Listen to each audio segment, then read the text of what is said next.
जय श्री राम। ब्रह्मा पुराण की जय।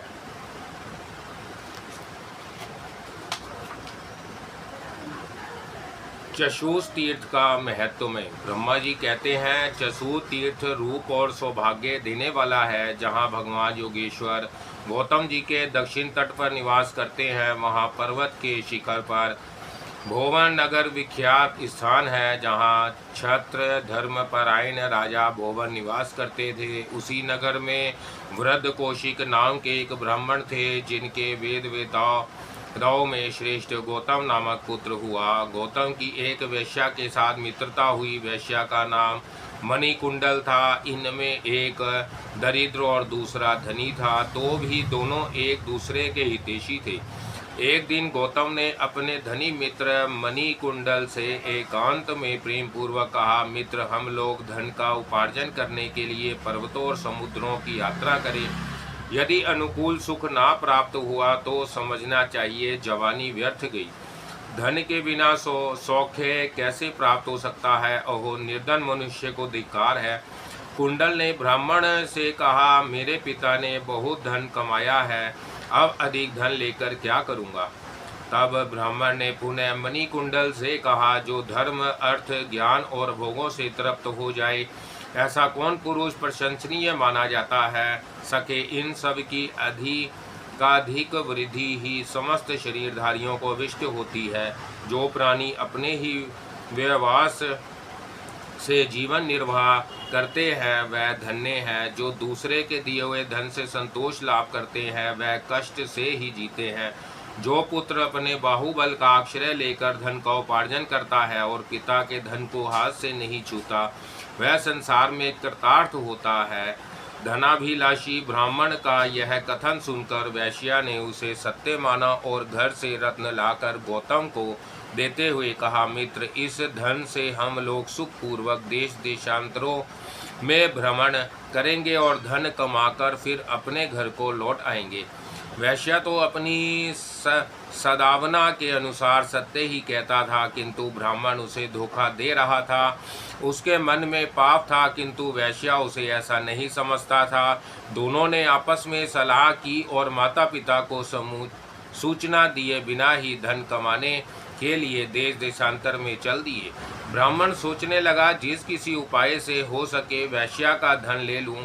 अहो, पृथ्वी पर सहस्त्रों सुंदर नगर हैं, जहां काम की अधिष्ठाई देवी जैसी अभिष्ट भोग प्रदान करने वाली युक्ति है। यदि यत्न पूर्वक धन लाकर उनको दिया जाए तो वह सदा भोगी जा सकती है और वही जीवन सफल है।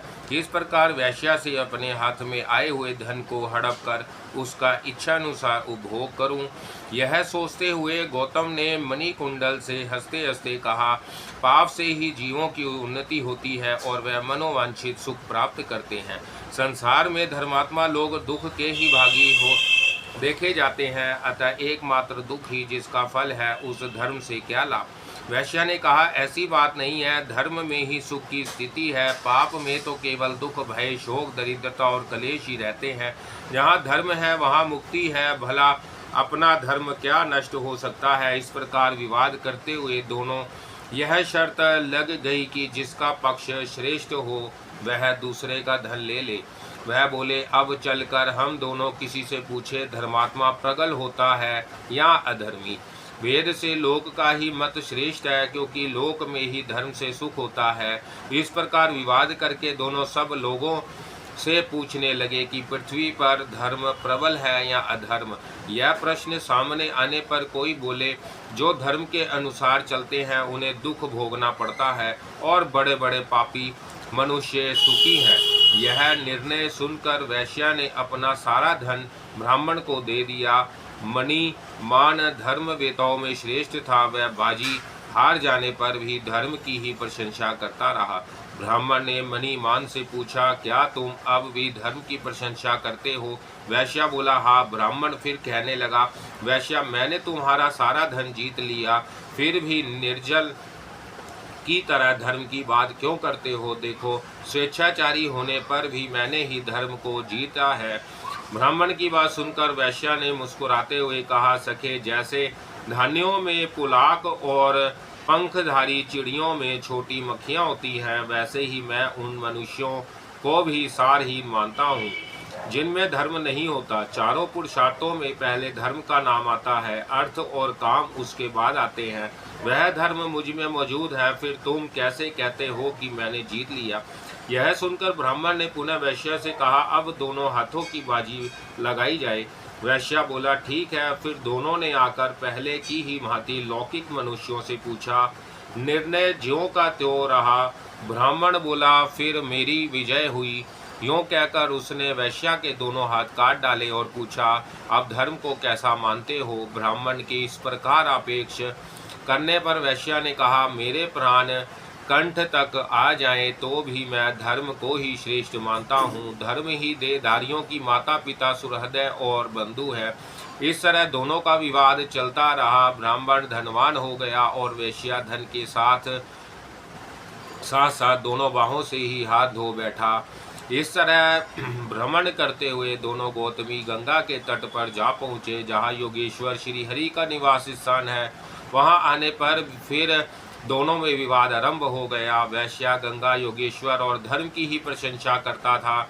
इससे ब्राह्मण को बड़ा क्रोध हुआ। वह वैश्या पर आपेक्ष करते हुए बोला, धन चला गया, दोनों हाथ कट गए, अब केवल तुम्हारे प्राण बाकी हैं। यदि फिर मेरे मत के विपरीत कोई बात मुंह से निकालोगे तो मैं तलवार से तुम्हारा सिर काट लूँगा। वैश्या हंस पड़ा। उसने पुनः गौतम को चुनौती देते हुए कहा, मैं तो धर्म का ही बड़ा मानता हूँ, तुम्हारी जैसी इच्छा हो कर लो। जो ब्राह्मण गुरु देवता, वेद, धर्म और भगवान विष्णु की निंदा करता है वह पापचारी मनुष्य पाप रूप है, वह स्पर्श करने योग्य नहीं है। धर्म को दूषित करने वाले उस दुराचारी पापात्मा का परित्याग कर देना चाहिए। तब ब्राह्मण ने कुपित होकर कहा, यदि तुम धर्म की प्रशंसा करते हो तो हम दोनों के प्राणों की बाजी लग जाए। वैश्या ने कहा, ठीक है। फिर दोनों ने साधारण लोगों से पूछा, किंतु लोगों ने पहले ही जैसा उत्तर दिया। उस समय गौतमी के दक्षिण तट पर भगवान योगेश्वर के सामने ब्राह्मण ने वैश्या को गिरा दिया और उसकी आंखें निकाल ली। फिर कहा, वैश्या, प्रतिदिन धर्म की प्रशंसा करने से ही तुम इस दशा को पहुँचे हो। तुम्हारा धन गया, आंखें गई और दोनों हाथ काट लिए गए। मित्र, अब तुमसे विदा लेकर जाता हूँ, फिर कभी बातचीत में इस तरह धर्म की प्रशंसा ना करना। यूँ कहकर गौतम चला गया। उसके जाने पर वैश्या परवर, मणिकुंडल, धन, बाहु और नेत्र से रहित होने के कारण शोकग्रस्त हो गया। तथापि वह निरंतर धर्म का ही स्मरण करता था। अनेक प्रकार की चिंता करते हुए वह भूतल पर निस्तेज होकर पड़ा था। उसके हृदय में उत्साह नहीं रह गया था। वह शोक सागर में डूबा हुआ था। दिन बीता, रजनी का आगमन हुआ और चंद्रमंडल का उदय हो गया। उस दिन शुक्ल पक्ष की एकादशी थी। एकादशी को वहां लंका से विवेक्षण आया करते थे। उस दिन भी आए। उन्होंने पुत्र और राक्षसों सहित गौतमी गंगा में स्नान किया और योगेश्वर भगवान विष्णु की विधि पूर्वक पूजा की। विभीषण का पुत्र भी दूसरे विभीषण के ही समान धर्मात्मा था। उसे लोग विभीषण कहते थे। वह भीषणी ने वैश्या को देखा और उससे वार्तालाप किया। वैश्या का यथावता वृत्तांत जानकर उस धर्मज्ञ ने अपने पिता लंकापति महात्मा विभीषण को बतलाया। लंकेश्वर ने अपने गुणाकार पुत्र से प्रसन्नतापूर्वक कहा, बेटा, भगवान श्री राम मेरे गुरु आराध्य देव हैं और उनके आदरणीय भक्त हनुमान जी मेरे सखा है। आज से बहुत पहले एक कार्य आ पड़ने पर हनुमान जी बहुत बड़ा पर्वत उठा लाए थे, जो सब प्रकार की औषधियों का भंडार था। उस समय 2 औषधियों की आवश्यकता थी, विशाल्य करनी और मृत संजीवनी। उन दोनों औषधियों को लाकर उन्होंने भगवान श्री राम को अर्पित किया। जब उनकी आवश्यकता पूर्ण हो गई तब वह पुनः उस पर्वत को उठाकर हिमालय पर ले गए और वहीं रख आए। हनुमान जी बड़े वेग से जा रहे थे, इसलिए विशाल्य करनी नाम की औषधियाँ गौतमी गंगा के तट पर गिर पड़ी थी। जहाँ भगवान योगेश्वर का स्थान है वही वह औषधि है। उसे ले आकर तुम भगवान का स्मरण करते हुए इसके हृदय पर रख दो। उससे यह उदार बुद्धि वैश्य अपने संपूर्ण अभिष्ट को प्राप्त कर लेगा। विवेक्षणी बोली, पिताजी मुझे शीघ्र ही वह औषधि दिखा दीजिए, विलंब ना कीजिए। दूसरों की पीड़ा दूर करने से बढ़कर तीनों लोकों में दूसरा कोई कल्याणकारी कार्य नहीं है। विवेक्षिणी ने बहुत अच्छा कहकर पुत्र को वह औषधि दिखा दी। उसे ईशे तवा इत्यादि मंत्र को पढ़कर उस वृक्ष की एक शाखा तोड़ ली और उसे ले जाकर वैश्या के हृदय पर रख दिया। उसका स्पर्श होते ही वैश्या के नेत्र और हाथ ज्यों के त्यों हो गए। मणि मंत्र और औषधियों के प्रभाव को कोई नहीं जानता। वैश्या ने धर्म का चिंतन करते हुए गौतमी गंगा में स्नान किया और योगेश्वर भगवान विष्णु को नमस्कार करके पुनः वहां से यात्रा की। उसने अपने साथ औषधि की टूटी हुई शाखा भी ले ली थी। देश देशांतरों में भ्रमण करता हुआ मणिकुंडल एक राजधानी में पहुंचा जो महापुर के नाम से विख्यात थी। वहां के महाबली राजा महाराज के नाम से प्रसिद्ध थे। राजा के कोई पुत्र नहीं था, एक पुत्री थी, उसकी भी आंखें नष्ट हो चुकी थी। वह कन्या ही राजा के लिए पुत्र थी। राजा ने यह निश्चय किया था कि देवता, दानव, ब्राह्मण, क्षत्रिय, वैश्य, शूद्र, गुणवान या निर्गुण कोई भी क्यों ना हो, मैं उसी को यह कन्या दूंगा जो इसकी आंखें अच्छी कर देगा। मुझे अपने राज्य के साथ ही कन्या का दान करना है। महाराज ने यह घोषणा सब ओर करा दी थी। वैश्या ने वह घोषणा सुनकर कहा, मैं निश्चय ही राजकुमारी की खोई हुई आंखें उन्हें ला दूंगा। राज कर्मचारी शीघ्र ही वैश्या को लेकर गया और महाराज को उसने सब बातें बतलाई। वैश्या ने उसे कष्टा का स्पर्श कराया और राजकुमारी के नेत्र ठीक हो गए। यह देखकर राजा को बड़ा विस्मय हुआ। उन्होंने पूछा, आप कौन हैं? वैश्या ने राजा से अपना सब हाल ठीक ठीक कह सुनाया। फिर बोला, ब्राह्मणों के प्रसाद से तथा धर्म, तपस्या, दान, यज्ञ और दिव्य औषधियों के प्रभाव से मुझ में ऐसी शक्ति आई है। वैश्या का यह कथन सुनकर महाराज को अत्यंत आश्चर्य हुआ। वह बोले, अहो, ये महानुभाव कोई देवता ही होंगे, अन्यथा देवेत्वर मनुष्यों में ऐसी शक्ति कैसी देखी जाती। अतः इन्हें राज्य के साथ ही अपनी कन्या अवश्य दूंगा। मन में ऐसा संकल्प करके राजा ने कन्या सहित राज्य वैश्या को दे दिया। मणिकुंडल राज्य को पाकर भी मित्र के बिना संतुष्ट ना हुआ। वह सोचने लगा, मित्र के बिना ना तो राज्य अच्छा है और ना सुख ही अच्छा लगता है। इस प्रकार वह सदा गौतम ब्राह्मण का ही चिंतन किया करता था। इस पृथ्वी पर उत्तम कुल में उत्पन्न हुए साधु पुरुषों का यही लक्षण है कि अहित करने वालों के प्रति भी उनके मन में सदा करुण्य ही भरी रहती है। एक दिन महाराज मणिकुंडल वन में गए थे। वहां उन्होंने अपने पूर्व मित्र गौतम ब्राह्मण को देखा।